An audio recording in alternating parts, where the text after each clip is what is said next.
Hello বন্ধুরা, শুভ দুপুর।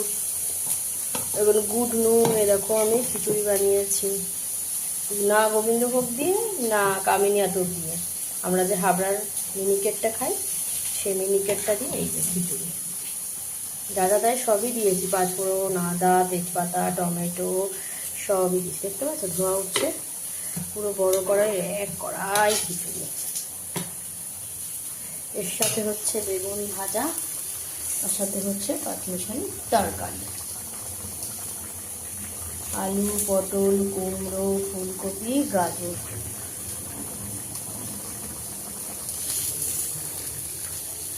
একটু বেগুনগুলোকে উল্টে পাল্টে দিই। মামা মেয়েদেরকে এখনও খাওয়া হয়নি, 3টে বেজে 20 মিনিট, কিন্তু খেলেই যাচ্ছে। পড়লো, পড়ার পরে খেতে দেখছে মা কাজ করছে। আর এমনি তো খাওয়ার কোনো সেন্স নেই, ছোটো থেকে কোনো দিনই ছিল না।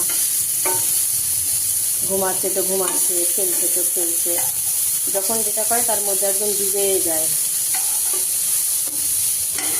তো আমি বেগুনটা ভেজে নেবো সুন্দর করে, তারপরে ওকে কিন্তু আমি খাইয়ে দেবো।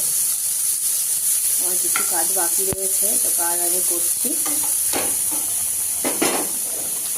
ওই যে তরকারিটা হচ্ছে, তরকারির জলটা একটুখানি মরে গেলে, শুকিয়ে গেলে আর কি,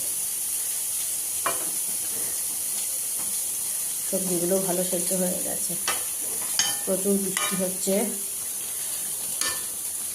এই জন্য আমি ভাবলাম এই আইডিয়াটা ঠিক আছে। সবজি কাটতে কাটতে ফ্রিজের থেকে সব সবজি যেগুলো ছিল বার করলাম, কিছু সবজি নিয়েছি সেগুলো সব একবারে রাখতে সময় সাপেক্ষ। তাহলে ঠিক আছে, চলো আমি একটু খাওয়াটা করে দিয়ে নিই। তো অন্য এত তেল দিয়ে দিলাম, তেলের কোটো শেষ, অবিলম্বে তেল আনতে হবে।